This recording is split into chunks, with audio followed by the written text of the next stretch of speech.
Hello judicial aspirant, this is the Pahuja law academy. My name is Gyanendra Pandey. आज आप लोगों के समक्ष साक्ष्य अधिनियम पर 10 महत्वपूर्ण प्रारंभिक परीक्षा में पूछे जाने वाले प्रश्नों को लेकर प्रेजेंट हुआ हूं, जो आपके जुडिशरी के एग्जाम में, चाहे वो किसी भी स्टेट का हो, इस प्रश्न से उसमें से अधिकांश प्रश्न पूछे जाएंगे। तो हम देखते हैं कि वे कौन से प्रश्न हैं जो महत्वपूर्ण हैं। पहला, सही उत्तर इंगित कीजिए कि साक्ष्य अधिनियम क्या है। साक्ष्य, जैसा कि आप जानते हैं कि लेक्स टोलियस विधि है, लेक्स फोरी विधि है, लेक्स लोसाई विधि है, लेक्स साइट्स विधि है। तो आप जानते हैं कि साक्ष्य अधिनियम क्या है? लेक्स फोरी विधि है, देशज विधि है। देशज विधि का तात्पर्य क्या है? देशज विधि का तात्पर्य जहां मुकदमा चलेगा, जहां बाद की सुनवाई होगी, उसी देश का साक्ष्य अधिनियम लागू होगा, भले ही पक्षकार, दोनों पक्षकार या उनमें से एक पक्षकार भारतीय हो। तो उसको क्या कहोगे? लेक्स कोरी विधि। अगर मान लो कि एक पक्षकार अमेरिका का है, दूसरा पक्षकार भारत का है और मुकदमा भारत में चल रहा है, तो प्रश्न है कि कौन सी विधि लागू होगी एविडेंस एक्ट की, अमेरिका की कि भारत की? तो यह लेक्स फोरी का मतलब कि वहां भारत का एविडेंस एक्ट लागू होगा, लेक्स फोरी विधि। तो भारत जो एविडेंस एक्ट है वह लेक्स फोरी विधि है, देशज विधि है। दूसरा यह कहा कि साक्ष्य अधिनियम निम्न में से कौन शामिल है? साक्ष्य अधिनियम में क्या शामिल है? तो विवेक के साधारण नियम, साक्ष्य के विधिक नियम, तर्क के नियम और उपरोक्त सभी। तो इसमें ऑप्शन होगा उपरोक्त सभी, क्योंकि साक्ष्य क्या है? तर्क का नियम है, विधि का नियम है और प्रज्ञा का भी नियम है। तो इसमें ऑप्शन आपका होगा उपरोक्त सभी। ये सभी साक्ष्य के नियम है।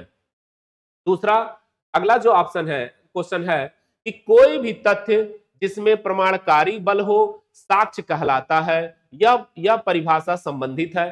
तो एविडेंस एक्ट को साक्ष्य अधिनियम में वास्तव में धारा 3 में परिभाषित नहीं किया गया है। इसकी परिभाषा के लिए हम विधिशास्त्रियों, विभिन्न विधिशास्त्रियों के हम परिभाषाओं को देखेंगे। तो उनमें से ही यह परिभाषा किसने दिया कि कोई भी तथ्य जिसका प्रमाणकारी बल है वह साक्ष्य कहलाता है। तो यह जो परिभाषा है, ऑप्शन देता है सामंड से, स्टीफन से, फिलिप्स से, बेंथम से। तो इसका जो ऑप्शन होगा ए, सामंड। सामंड ने परिभाषित किया कि साक्ष्य वह है जिस पर प्रमाणकारी बल है। आप जब इसको देखेंगे तो बेंथम की भी परिभाषा देख लेंगे, रसल ने क्या कहा है देखेंगे, आसवर्न ने क्या कहा है इसको देखेंगे। तो आप इन परिभाषाओं को जनरली सामान्यतः सामान्य से ही पूछा जाता है, लेकिन आप अपने को अपडेट करने के लिए इन परिभाषाओं को भी आप ध्यान रखेंगे। दूसरा यह कहा कि साक्ष्य, भारतीय साक्ष्य अधिनियम के अनुसार कोई तथ्य साबित नहीं हुआ कहा जाएगा। आप जानते हैं कि धारा 3 बताती है कि साबित, ना साबित, साबित नहीं हुआ। तो ऑप्शन हुआ कि जब वह गलत साबित हो, जब न्यायालय विश्वास करे कि उसका अस्तित्व नहीं है, सामान्य प्रज्ञा वाला व्यक्ति यह विचार करे कि उसका अस्तित्व नहीं है। अगला क्वेश्चन यह कह रहा है कि जब वह न तो साबित हुआ और न ही ना साबित हुआ। तो आपका ऑप्शन होगा यह डी, 4 ऑप्शन, कि इसका कि वह साबित नहीं हुआ। यह किसमें कहा गया कि जब वह न तो साबित हुआ हो और न ही ना साबित हुआ हो, तो उसको हम बोलेंगे कि साबित नहीं हुआ, नॉट प्रूव बोलेंगे। तो यह जो है बताया कि साबित नहीं हुआ।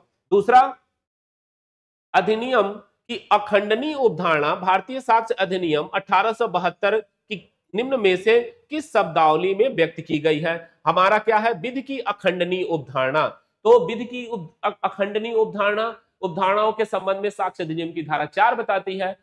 उपधारणा करेगा, उपधारणा कर सकेगा, तो इसमें अंतर है। और उपधारणा करेगा यानी विधि की उपधारणा, विधि की उपधारणा दो प्रकार की होगी, एक खंडनी और एक अखंडनी। तो निश्चायक सबूत वाली जो उपधारणा है वह अखंडनी उपधारणा होती है। और साक्ष्य अधिनियम की धारा 112, 113, आप जानते हो 115 से लेकर 117, 116, 117, इनमें जो है विधि की अखंडनी उपधारणा यानी निश्चायक सबूत के बारे में प्रावधान किया गया है। तो आपका आंसर हो जाएगा सी। अगला क्वेश्चन है कि प्रतिकूल प्रभाव डाले बिना संसूचना संरक्षित है। प्रतिकूल प्रभाव डालने बिना संसूचना संरक्षित है। तो यह इसका ऑप्शन दिया कि भारतीय साक्ष्य अधिनियम की धारा 21, भारतीय साक्ष्य अधिनियम की धारा 24 और भारतीय साक्ष्य अधिनियम की धारा 23, भारतीय साक्ष्य अधिनियम की धारा 22। तो आप जानते हो कि धारा 23 में कहा गया कि प्रतिकूल प्रभाव डाले बिना की गई संसूचना संरक्षित होगी, यह धारा 23 में बताती है। और धारा 23 या एक अवशिष्ट धारा भी कह सकते हैं, जिसके बारे में यह साक्ष्य अधिनियम की प्रावधान करता है। तो इसमें धारा 23 यह सिविल मामलों पे लागू होगी और प्रतिकूल प्रभाव डाले बिना की गई संसूचना। और यह भी क्वेश्चन पूछा जा सकता है कि इसमें कौन सी धारा जो केवल सिविल मामलों में लागू होगी, तो धारा 23 है। अगला क्वेश्चन कि किस प्रकरण में धारा 27 को संवैधानिक रूप से वैध ठहराया गया? अब ऑप्शन दिया, ये बहुत इंपॉर्टेंट क्वेश्चन है और अक्सर हर एग्जामों में पूछा जाता है, हर जुडिशरी के एग्जामों में, चाहे वो किसी भी स्टेट का हो। कहा कि देवमन उपाध्याय बनाम उत्तर प्रदेश राज्य, अहिर राजा खीमा बनाम सौराष्ट्र राज्य, सुब्रमण्या गौड़ बनाम मद्रास राज्य और नाथू बनाम उत्तर प्रदेश राज्य।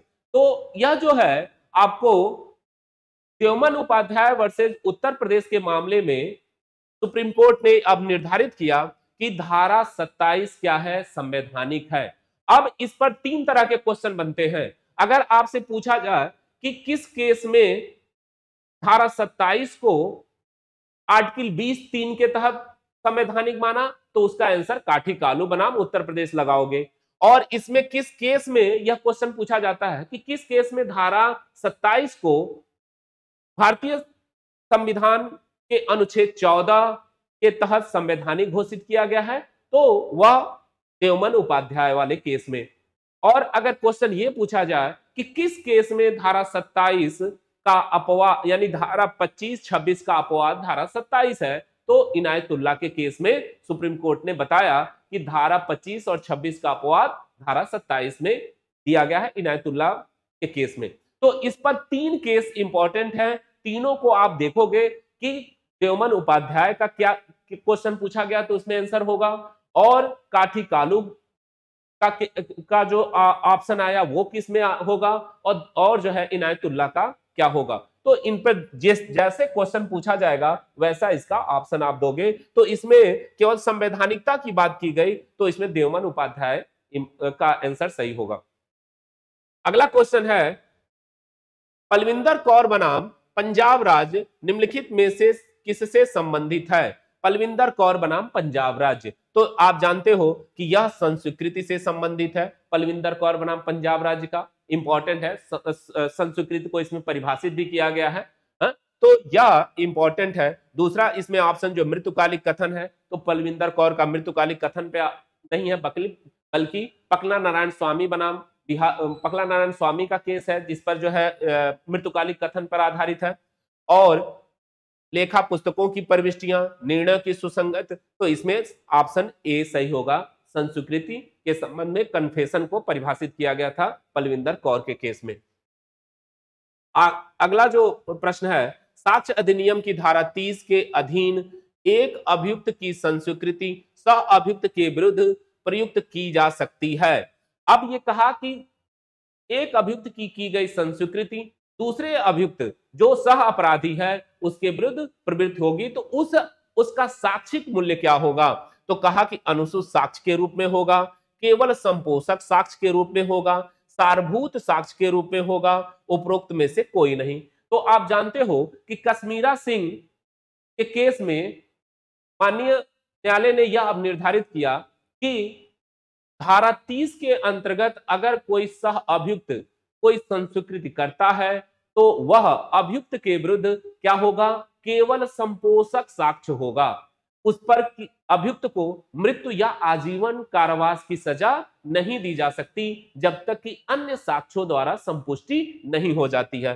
तो यह क्या होगा? मात्र एक संपोषक साक्ष्य होगा। इसका ऑप्शन धारा, इसका जो ऑप्शन 2 है, बी है, वह सही होगा।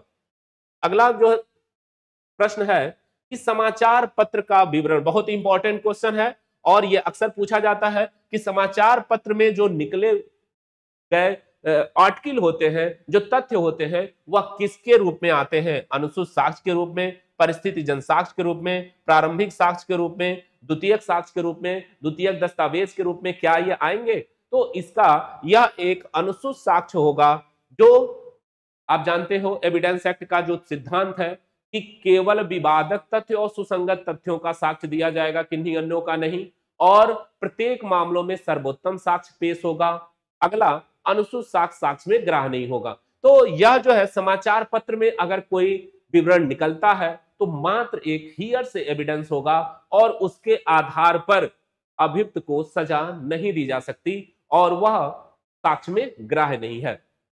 तो इस प्रकार हम आपके समक्ष 10 महत्वपूर्ण क्वेश्चन को लेकर प्रेजेंट हुए थे।